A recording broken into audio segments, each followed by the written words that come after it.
Up next is Rex, Syniti's Chief Strategy and Technology Officer. In this session, Rex will navigate us through the next generation of data management for the new world. Rex is an industry expert with over 30 years of experience on data management, governance, and a frequent industry speaker and global lecturer.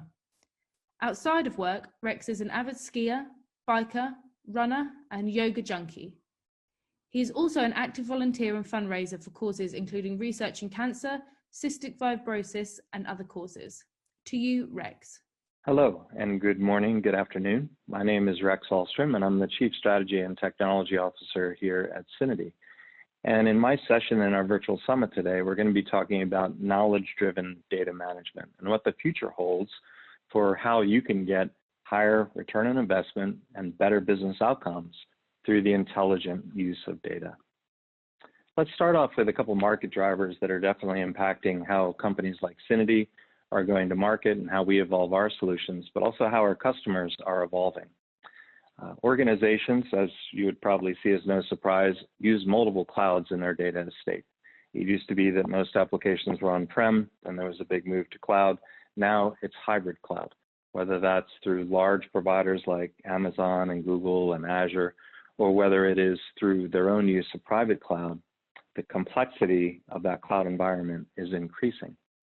Also, the use of machine learning, artificial intelligence, and a lot of automation technologies to essentially take the mundane tasks out of data management, things like matching, data quality cleansing, data enrichment, is on the rise. And in the future, ML will do a lot of the things that currently humans have to do today, leaving the more important tasks and decision-making in the hands of those capable to make those decisions and allowing them to take advantage of automation to speed time to value. On-premise database management systems are decreasing in terms of their penetration within the market, or at least the sale of those products.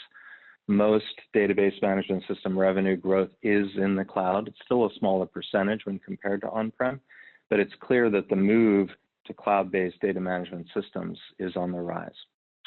All of these things lead to higher levels of complexity when it comes to managing data across databases that are on-prem, in the cloud, applications that are hosted, private, as well as public. And so looking at how you can use a knowledge-driven data management approach is really going to be crucial to achieve the outcomes that you desire. So what do customers want? We talk to a lot of customers in industry across many different sectors, and it really kind of boils down into three simple things. Increasingly, the business needs easier access and the ability to manipulate and use data as an advantage, whether that's competitively, analysis, analytics, reporting, you name it, it has to work better. So transparency in where that data lives, how you access it, and know that the data that you're using is the right data is become crucial. If you're going to provide ubiquitous access or transparency and use by a broader set of users, then obviously governance becomes important as well. There are a lot of regulatory requirements around personal identifiable information, but also ethic use of information and basically how you can and cannot access it based on the rules of the road that are established within your organization or within your industry.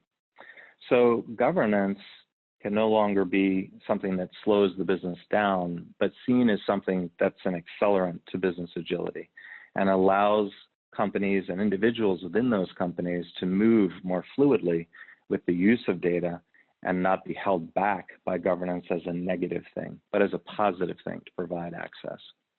And then if you're going to provide access and you're going to provide governance over this data, then you have to make sure that the rules of the road that you establish are actually enforced. It's not just policy or static documents that are sitting in your document repositories or on the shelf, but it's actually something that you can prove and attest to the fact that those rules are being followed, that they're being enforced, and that they can be measured. So what does the future look like? Well, the future looks like a lot of what we're contending with today, but on steroids. There's going to be a lot more movement, again, of the use of machine learning, as we said, but it's interesting to see that the ramp up of what can be done and how much will be done, especially around the data and analytics space, will be increasing dramatically over the next several years. Also, organizations will be eliminating fees associated with moving data back and forth between environments. So you no longer will have to pay to get your data out or to feel like your data is trapped in one particular provider's environment. Data fluidity, transparency, and the ability to move it across these boundaries will be the norm, and so it's going to have to be managed. Key to all of that is also the use of active metadata. The idea that companies that are using actively metadata and the information about data and its use will improve, automate integration processes, reduce time to delivery by substantial percentages. So these are areas that are going to be important and areas that you should consider when you think about your data management initiatives.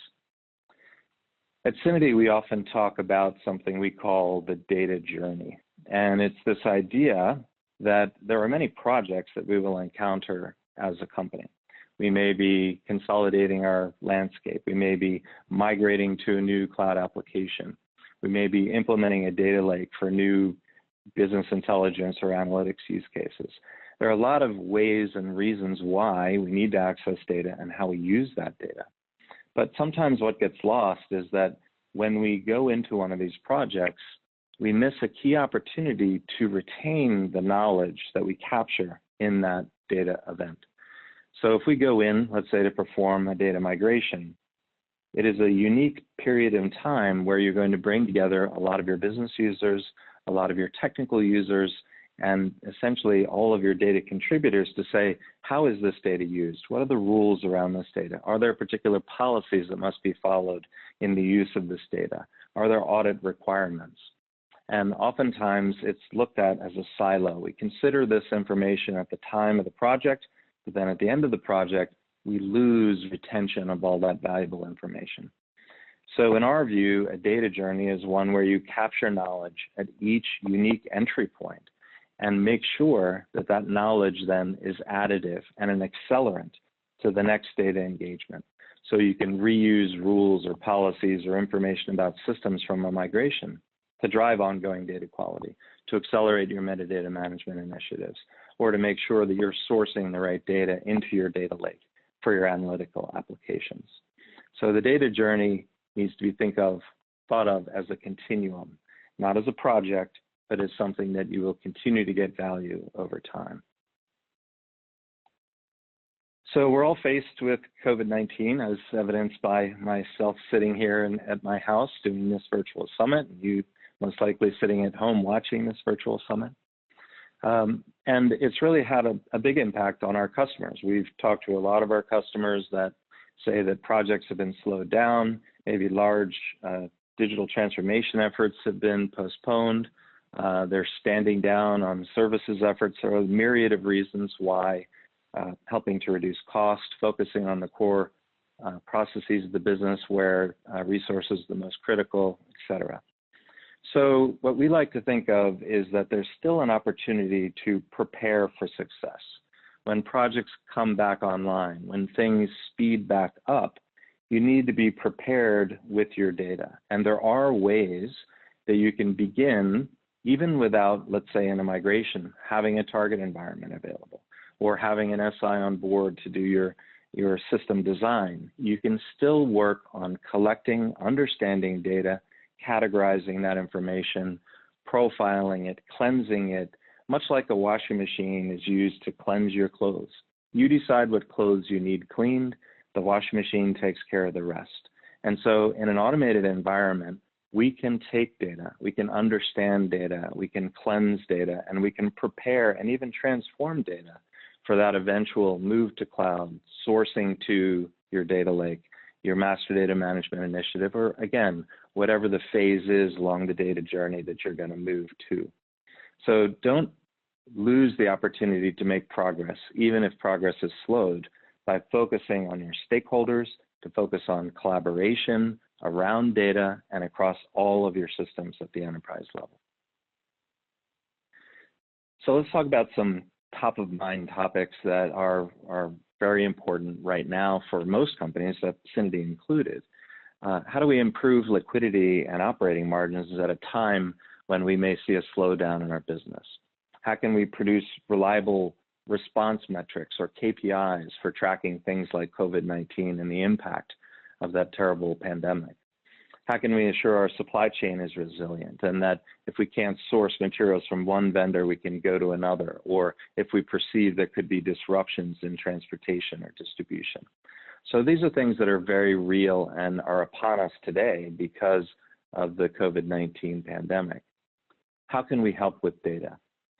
Data plays a critical role in understanding how you can focus on the use of data to drive these outcomes and decision-making as it relates to changes in your business.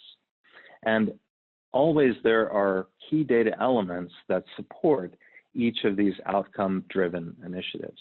So if we're looking at cash liquidity and operating margin, then understanding our vendor information, our material usage, related objects, maybe our AR balances and other aspects, and how that flows into the applications we rely on for that decision-making and outcome-based guidance. So knowing, again, that we have the right data, that we've harmonized that data quickly, that we've driven it to an outcome-driven use case is something that we can focus on, and we can focus on quickly. These are not engagements that take a long time. Usually within a 1 to 2 week period, we can deliver an application, we can source data, we can harmonize that information, and using the thousands and thousands of analytics that we maintain around data, understand where the holes are, where the risks are, and bring that information to the decision makers so that you can take proactive measures in improving your business outcomes, especially at the time of crisis, but even after all of this is over, to improve your ongoing business operation. So this is not just something that's limited to our current state in the world. It's something that is good hygiene around data and will help all of your initiatives that rely on data be more successful. So this is an interesting example of one that we recently did with a Tier 1 trauma hospital in the United States that had an immediate need to collaborate among their clinicians and their administrators for the purposes of reporting both to the federal government, but also internally on how they were dealing and contending with the COVID-19 response. So the first thing they needed to do was have a collaborative environment where they could establish what are the key KPIs, what are the metrics that we'll measure, do we understand what they are, what the formulas are, and how we'll calculate that information. What rules around how data gets pulled into these metrics is required, and what systems does this data reside in? In this case, for this customer, is across many different applications, not all from the same vendor. So that data also had to be harmonized and driven together in a meaningful way. Then we needed to replicate that data near real time into their data lake so they could have very rapid response reporting where they could track on an ongoing basis exactly how they were doing with a common understanding of what their metrics and KPIs were so that they know at all times where they are as we fight through this pandemic. And that was a turnkey solution that was delivered in roughly 6 weeks. And the value to the client was extremely high because of the urgency of the situation that they face today. So how do we go about supporting the data journey? And we at Syniti have a singular solution that we refer to as the Syniti Knowledge Platform. It's one solution for multiple personas. It does use intelligent technologies like machine learning, natural language processing, and it focuses on success across that entire data journey. It is also delivered as a cloud-native solution so that we can stand this up quickly and deliver value quickly, as we discussed in the previous scenarios. What's at the core of our application strategy is that it starts with a business strategy. Start with the end in mind. What is the goal that we're trying to achieve, and how do those goals align to our use of governance, our access to information, our understanding of the metadata that supports the applications below, so that we can drive down into initiatives like migration, like quality, like master data management and others, but then capture that knowledge so that we can drive it back up, relate it to we achieve strategy, as well as reuse that knowledge to drive into future data journey engagements. So this is very much a cyclical solution. You may start at the bottom. You may say, it sounds good, but I am facing a data quality issue with my vendors, and I need to start there. That's fine. You don't have to always start at the top. You can start with a project, but know that when we start with that project, we will capture that knowledge. We will retain the metadata and the understanding and decisions that have been made, so that in the future, as you mature your strategy, as you relate it to key KPIs, you have that lineage, you have that linkage between your projects, your outcomes, and your business strategy. So let's talk about an example. We worked with a customer that was using only ETL, extract, transform, load technology to be able to go through a process of migration, to be able to move to their next generation application. And when they looked at the project, they thought, well, all I need is an ETL tool. I can extract data, I can transform data, and I can load data. And isn't that all I need to be able to move data from point A to point B? And the answer is, if all you're doing is lifting and shifting data, then maybe that does work. But there's a lot of complexity associated with that. And there are a lot of decisions, again, that are made. In this case, they had rules. For example, remediate null MHDHB value. Now, unless you're steeped in particular structures and information, you may not know what that means. I didn't know what it meant the first time I saw it. It's a technical description of an implementation in an ETL tool. What you really want to understand is that a material must have a total shelf life. That makes sense. Materials expire. If I used expired materials in a product I produce, maybe that creates a health risk to consumers of that product. There are a lot of reasons why we need to understand what these rules are that sit behind decisions about transforming data. So the goal is to be able to capture this knowledge in a non-technical way, not just in ETL code, but in plain English or whatever your language is, to say, what is this thing? Who approved it? Do I still need it? Where is it enforced? Where should I care about this in the future? And how could I reuse it? In a clear example, we had a data migration customer that was facing a lot of complexity around their payment terms. As a matter of fact, they had 210 payment terms within their applications for various vendors and buyers of their products. So through the migration process, we actually worked with the business to understand, well, what do you really need? What's driving and running the business? And how do we get rid of payment terms that are not beneficial to you as a company, but also do not fit the requirements, or I would say standards, that you are trying to establish as a business? So we were able to get those 210 payment terms down to 11 payment terms. And in the process, also understand who owned that decision. Was it a global or local decision? What applications, again, rely on this information? And of course, we had the technical code to be able to do the checks and conversions. So going forward, they were able to drive that into a data quality initiative. They wanted to monitor actively these systems to make sure that if a new payment term showed up and it didn't fit the business rules or requirements, that it was flagged and that somebody was notified. Or even better, let's start managing the creation of a payment term so that we can prevent things that violate our rules in the first place. First time right. Let's make sure that what we enter into our system follows the rules and the decisions and the policies and the business strategy that we have established as a company. So rules reuse, again, is a very powerful thing. And being able to reuse this information means you're not paying for it once, twice, 3, 5 times across all of your project silos, but capturing it and driving it from project to project to project. And in the meantime, your data quality, your understanding, your trust in that information, where the lineage of where information is coming from, how it's being sourced, is well understood and well managed. So Syniti has been very successful in doing this across global Fortune 500 companies around the world.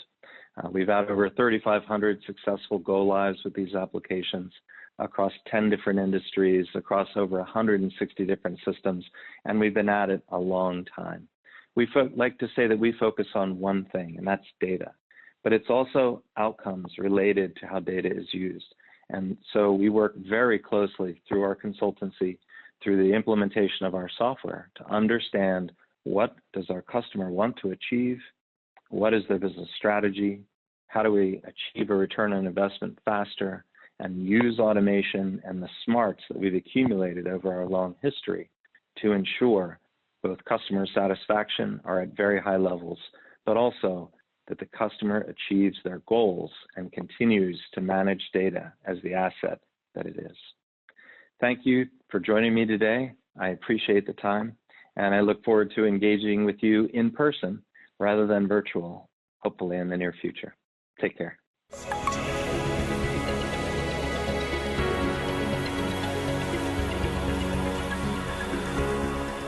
Another great session with Rex. To learn more about our rapid response offerings mentioned in this session, visit us at syniti.com/COVID-19. As a purpose-driven company, here at Syniti, we believe the power of purpose for organizations, be it profit and non-profit. Our next session features a business operating in over 100 countries, which is doing just that. Join us with Vivek, Global Head of Purpose and Brand Experience at SAP, as he shares SAP's journey on becoming a purpose-driven organization. SAP is an iconic company who have taken purpose to new heights. This session will begin momentarily. To join, exit out of the current window and click on the next session in the Virtual Summit Hub.